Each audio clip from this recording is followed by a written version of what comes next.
पुर्तगालियों के उद्देश्य, objective of Portuguese was religious and business both, दोनों ही पर्पस थे उनके भारत में आने के, क्योंकि कुछ दुनिया के बाद से वो आपका जो मुसलमान लोग थे उनसे नफरत करते थे उनका व्यापार छिन जाने के बाद में, है ना। तो ये कंपनी बनी थी, लेकिन भारत जब ये लोग आ गए तो कुछ समय बाद ही इनको एहसास हो गया कि भारत हमारे लिए उतना उपयुक्त नहीं है व्यापार के लिए।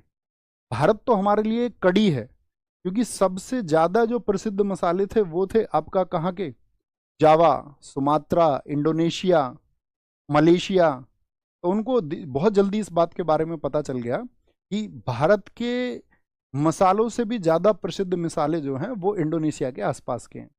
लेकिन भारत पर बिगर कंट्रोल के वो कैसे जागते आगे आपका, जैसे हम बात करें आपसे, इंडोनेशिया किधर है आपको पता होना चाहिए, जानते हैं मैप पर, जैसे इधर की ये जो जगह हैं सारी, यानी ये सब कड़ी कैसे बनेगा, या तो सीधे यहाँ से आए तो बहुत लंबा मार्ग है, इसमें समुद्री तूफान भी बहुत है हिंद महासागर में, तो उन्होंने कहा यहाँ से यहाँ पे कंट्रोल करेंगे जो यहाँ के मसाले हैं, यानी मालाबार तट पर, और जब इधर चलेंगे पहले कोरोमंडल तट पर अपना नियंत्रण करके फिर इधर के मसालों पर नियंत्रण करेंगे।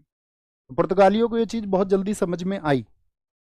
बात क्लियर है यहाँ तक की, छोटी सी बात थी, इससे आगे समझने के लिए तैयार है। तो भारत तो क्या बना इनके लिए, सिर्फ एक कड़ी बना, वे भारत में भी कंट्रोल करेंगे और साथ में फिर आगे भी बढ़े। ठीक है, आगे करें अगली बात पर। जो राजा था जब उसने भेजा था आपका किसको, इमैनुअल प्रथम ने किसको भेजा था, वास्को डिगामा को। तो इसने साथ में बाद में 1500 में 2 व्यक्ति और भेजे थे 18 जहाज लेकर के। एक तो था पैड्रो कैब्रल, इसके अनुभव बहुत ज़्यादा थे। पैड्रो कैब्रल वो व्यक्ति है जिसने ब्राज़ील के लिए रास्ता खोजा था, पैड्रो कैब्रल। और एक अनुभव था किसको, बार्थोलोमियो डियाज को, बार्थोलोमियो डियाज, बार्थोलोमियो डियाज को भेजा, बार्थोलोमियो डियाज को भेजा। ठीक है, इन 1500 ही सेंट पैड्रो कैथोलोमियो डियाज। अब इन्होंने आकर के क्या किया, ये लेके आए अपने साथ में आपका 13 जहाजी जोड़े, और 13 जो जहाज आए थे वो आपका साथ में, इन लोगों को ये पता था कि भाई जो हिंद महासागर है या जो अरब सागर है उसमें अरब व्यापारी आपका काम करते हैं, तो अरब व्यापारियों से हमको ऐसा भी हो सकता है कल टकराव हो जाए, उनसे लड़ना पड़े, तो ये अपने साथ में आर्टिलरी लेके आए, बहुत सारा सामान लेके आए, युद्ध का सामान भी लेके आए। तो ये जब अपना कहीं किनारे पे लिखना कितने जहाज लेके आए थे, 13 जहाज लेके आए थे। और ये 13 जहाज ला करके इन्होंने राजा से संपर्क किया था कोचीन और कुन्नूर के। कोचीन कहाँ पर पड़ता है, केरला में। कुन्नूर पड़ता है आपका पहाड़ी स्थल है तमिलनाडु में। तो ये 2 जगह आकर के मिलते हैं, दोनों के राजाओं से मिले। ठीक है, और इसी वजह से क्या हुआ, तो जब इनके जो संबंध बने यहाँ के राजाओं से, तो जो अरब व्यापारी है उन्होंने नाराजगी जाहिर की। अरब व्यापारियों की जब नाराजगी जाहिर हुई तो इन्होंने अरबों के एक जहाज को छीन लिया, यानी अपने नियंत्रण में ले लिया, और उसको कोचीन के राजा को गिफ्ट कर दिया, ये जहाज हमारी तरफ से तुमको गिफ्ट है। तो एक छोटे से युद्ध में कहते हैं कि उस समय पर जो ये बेड़ा आया था इसने अरबों को हराया। तो अरबों को पहला नुकसान जो पहुंचाया इन्होंने किसी युद्ध में वो है आपका पैड्रो कैब्रल और बार्थोलोमियो डियाज, जब ये दोनों इकट्ठे आए भारत के लिए। तो यहाँ पर इन्होंने काम करना शुरू किया। इसके 2 वर्ष बाद ही कौन आया फिर से, 18 जहाज लेकर के, इस बार बढ़िया तरीके से नेवी वेवी को लेके आया आपका कौन, तो वास्को डिगामा आया। तो वास्को डिगामा को इस बार संबंध स्थापित करने थे, तो वास्को डिगामा उसमें कामयाब भी हुआ और निरंतर आता भी रहा। तीसरी बात, तो जब इन्होंने यहाँ पर इनकी शक्ति बनी तो 1503 में पहली व्यापारिक कोठी, ठीक है, कोचीन में इन्होंने पहली व्यापारिक कोठी खोली थी। ठीक है, दे ओपन्ड 1503 में। अब देखो यहाँ पे एक शब्द आया व्यापारिक कोठी, तो इसको ऐसे मत समझना कोई घर बना लिया, दरअसल में उस समय पे कई बार आप शब्द पढ़ोगे, मैं आपको बताऊंगा कि फैक्ट्री स्थापित की या कोठी स्थापित की। तो इसका मतलब क्या था, इसका मतलब था जो भी सामान इंपोर्ट एक्सपोर्ट होना था उस सबको पहले एक जगह पे स्टोर किया जाता था। क्या होता था बताएंगे भी, सर वास्को डी गामा जब पहली बार भारत आया तो उसको कैसे पता चला इस जगह का नाम भारत है? बेटा ऐसे सोचिए, जैसे कि आप कहीं पर रहते हो, ग्वालियर में रहते हो आप, मान लीजिए आपकी आंखें बंद करके, पट्टी बांध के आपकी आंखों में मैं आपको पटक के मारूं कनाडा में, आपकी आंखें खुले कनाडा में, और जैसे ही आप किसी को मिलो वहां पर, आप किसी से बात करो ये कौन सी जगह है, वो आपको बता दे कनाडा है, तो आपको पता चल जाएगा एकदम से ये कनाडा है। इतने मूर्ख भी तुम हो सकते हो यार। मैं कह रहा हूं एशिया और भारत व्यापार के लिए प्रसिद्ध थे, सोने की चिड़िया, इसको पूरी दुनिया जानती थी। बात तो व्यापारिक मार्ग थी, उसी को तो खोजते हुए आ रहा था वो।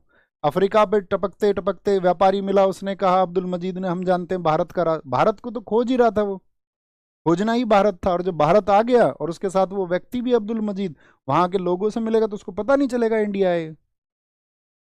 तुम्हारा आईक्यू लेवल कहाँ गया? ये हिंदुस्तान विश्व गुरु बनने की बात हम करते हैं यार, आईक्यू लेवल हमारा घटता जा रहा है रोज रोज।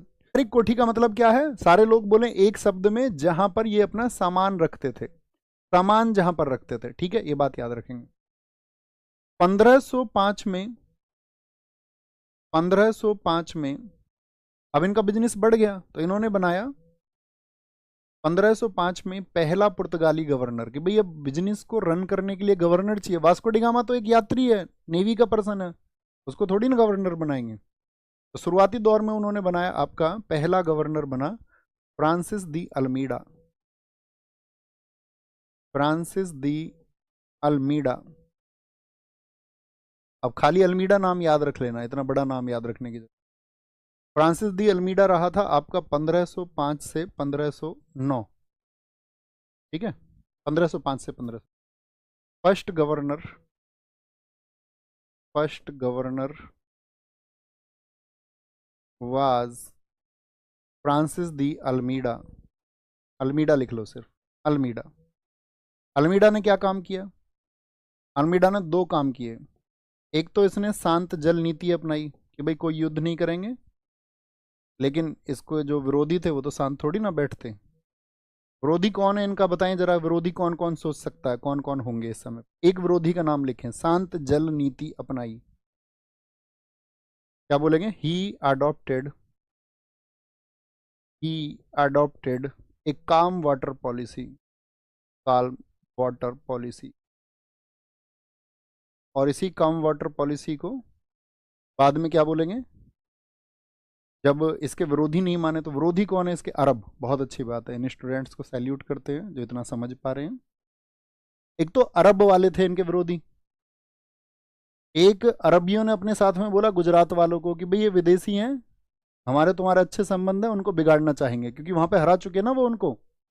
अरबी हो गए, गुजराती हो गए, इनके साथ में महमूद बेगड़ा एक शासक था, उसको इन्होंने मिला लिया। तुर्की के लोग जो यहाँ पर व्यापार करते थे, क्योंकि तुर्की का गेट था यूरोप से मिलने वाला, मैंने बताया।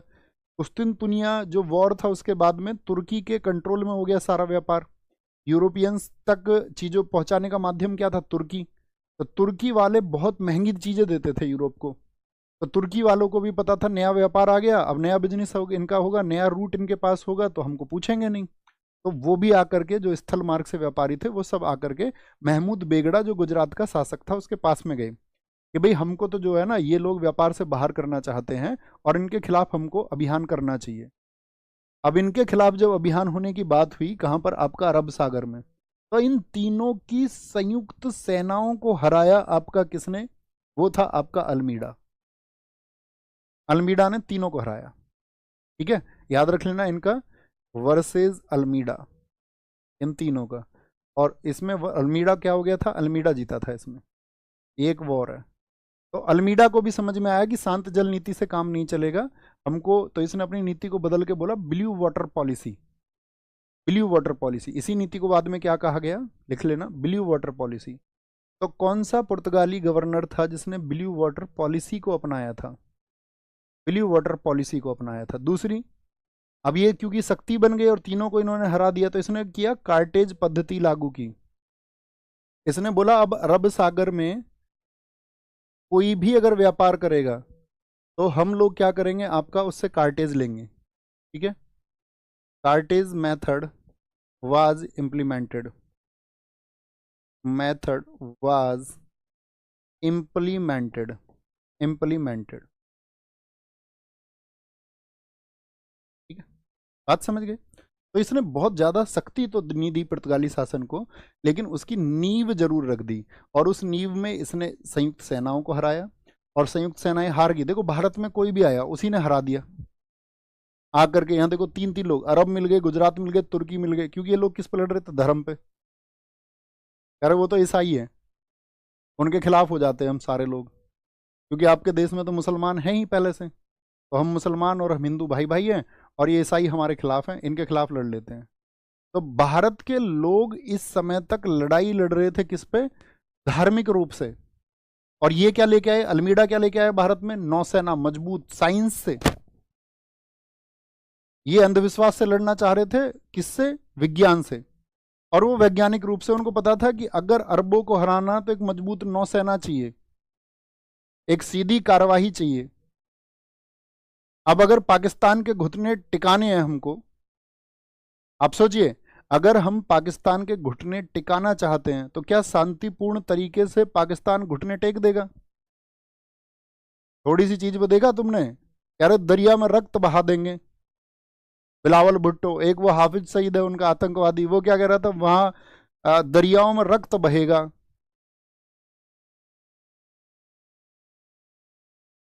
इतना मामूली रक्त है क्या? अगर हिंदुस्तानी कुछ थोड़ा सा और भी बहा देंगे तो बह जाओगे तुम, रक्त की तो जरूरत भी नहीं है। लेकिन जो लोग उस इंस्टेंट के हैं, तो वो घुटने ऐसे नहीं टेकेंगे, वो घुटने टेकते हैं शक्ति प्रदर्शन के सामने, जो पुर्तगालियों ने करके दिखाया। अरबियों को मारा उन्होंने, महमूद बेगड़ा को मारा, गुजरात के शासक को। तुर्की वाले तुम भी आओ, तुमको मारेंगे। और उन्होंने मारा पुर्तगालियों ने सबको, किसी से कुछ नहीं हुआ। तो जब मार लगेगी उसके बाद में जब समझ में आएगा। तुमने देखा एक छोटा सा कोई गांव में नया नया डॉन बनता कॉलर ऊपर करके, पाकिस्तान उस नए कॉलर ऊपर करने वाले डॉन की तरह है। जब उसे पता चलता हाँ देख लेंगे, लेकिन जब प्रशासन उसको उठाता है और उसमें एक दो दिन उसमें लाठी बजती हैं, और जब उसके नाखून उखाड़ लिए जाते हैं एक दो, तब वो कहता है बाबूजी आज के बाद नहीं करूंगा। तो मैं ये कह रहा हूं, सबसे पहले तो उस हाफिज सईद की गर्दन लेकर के आओ, और उसको वहां जहां सिंधु वाला वो है ना, सिंधु जल समझौता तो आप समझते होंगे, जहां पे पानी रुका वहां पे टाक दो उसको। मैं कह रहा हूं कि बहुत दिनों तक तो आतंकवादी बहुत सारे ये सोचेंगे बयान देना चाहिए नहीं देना चाहिए। अमेरिका ने यही तो किया, ओसामा बिन लादेन को ढूंढ करके मारा। अब हिंदुस्तानियों के अंदर वो सोच रहे हैं कि दम नहीं है, क्योंकि उनको पता है ना कि ये हिंदुस्तानी भी आपका लास्ट में तो आपका जातियों के ऊपर लड़ेंगे। उस तरह का करेज दिखाई नहीं पाएंगे, उस तरह का साहस दिखाई नहीं पाएंगे। इसीलिए तो बयान दे देता है हिंदुस्तान के बारे में कोई भी। आप देख रहे होगे पिछले 3 4 5 दिन की न्यूज, क्या चल रहा है न्यूज में। जो विपक्ष के लोग हैं वो कह रहे हैं कि सिर्फ